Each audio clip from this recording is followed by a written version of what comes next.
Educación en movimiento. Reflexión sobre el diálogo docente y mejora de la enseñanza, aprendizajes desde la pandemia. Por Epifanio Espinosa Tavera, profesor investigador en la Universidad Pedagógica Nacional, Unidad 122 de Acapulco, Guerrero.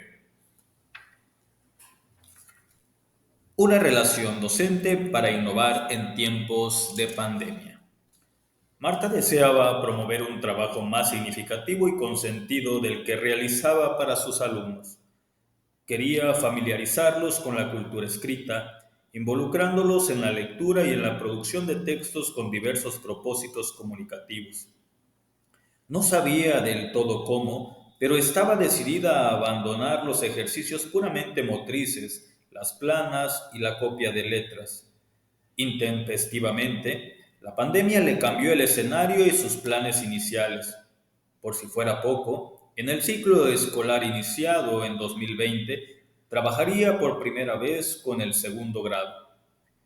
En el Consejo Técnico Escolar de Marta, acordaron emplear varios recursos, incluido el programa Aprende en Casa, y que las dos maestras de cada grado planearan y realizaran su trabajo en colaboración. Cada una organizó un grupo de WhatsApp donde, además de la docente y las madres de sus alumnos, estaba la directora. Marta se sentía angustiada. Poco había interactuado con sus compañeras en años anteriores y pensaba que con Carmen muy poco podrían entenderse para realizar el trabajo que deseaba. Su colega de grado tenía más de 20 años de servicio y Marta pensaba que era muy afín a las prácticas que ella quería cambiar. Por otra parte, no pretendía realizar actividades diferentes a las de Carmen, por los acuerdos tomados en el CETE y la vigilancia de la directora en el grupo. A lo largo del año, con altibajos, la interacción entre Marta y Carmen fluyó, se intensificó y favoreció la exploración de formas de enseñanza novedosas y significativas, tanto para ellas como para sus estudiantes. Al principio se comunicaban inmediatamente después del programa Aprende en Casa para acordar actividades que pudieran enviar por WhatsApp a fin de aclarar y complementar el contenido revisado.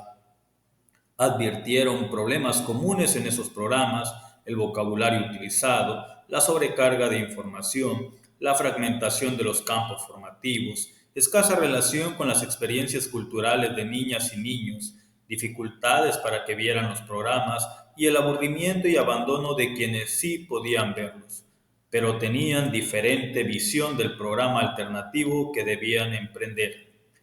Marta propuso que trabajaran en un proyecto donde los niños, con apoyo de sus madres, indagaran sobre la COVID-19 y expusieran en carteles para su comunidad los riesgos y medidas preventivas. No tuvo éxito. Carmen consideró que eran textos muy complejos y propuso que reforzaran el conocimiento e identificación de las partes del cuerpo, tema visto el año anterior, utilizando plantillas para dibujar, colorear, recortar y repasar letras. Marta aceptó el tema pensando en que podía fortalecer las competencias comunicativas de sus alumnos. Al siguiente encuentro, Marta volvió a la carga. Planteó a Carmen explorar nuevas alternativas, salir de la rutina y realizar actividades significativas relacionadas con la vida cotidiana de sus estudiantes y el desarrollo de prácticas sociales del lenguaje. Compartió con su colega algunas ideas al respecto, revisadas en su posgrado, y alternativas sobre la forma en que podían concretarlas en actividades como experimentos e investigaciones. Aunque se entusiasmaba, Carmen prefería realizar esas actividades en el aula sin la participación de las madres. Tras insistir Marta, convinieron en la necesidad de involucrar a las madres, desechar ejercicios descontextualizados como las plantillas y promover actividades más significativas para los niños. Sobre la marcha, con temores y dudas, Marta y Carmen emprendieron proyectos como Las partes de mi cuerpo, La historia de mi familia y Viajeros en el tiempo. Explicaron a las madres la utilidad de las actividades encomendadas a los niños, como las investigaciones, y las orientaron sobre la forma de leer y escribir con ellos esquemas del cuerpo humano, gráficas, reportes, recetas, anécdotas, cuentos y adivinanzas. Ambas se admiraron de las respuestas de sus alumnos por la forma como expusieron, mediante audios o videos, lo que habían indagado, o al leer los cuentos que escribieron con apoyo de sus madres. Asimismo, identificaron cómo, con la mediación de estas o de otros familiares, niñas y niños utilizaron diferentes tipos de texto, libros escolares de primaria, revistas, láminas de papelería, cuentos y archivos de Internet.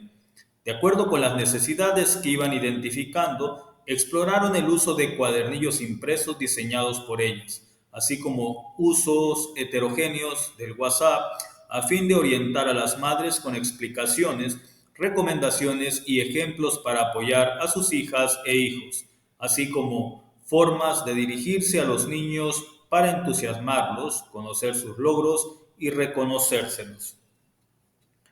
Condiciones para el aprendizaje profesional en beneficio de estudiantes.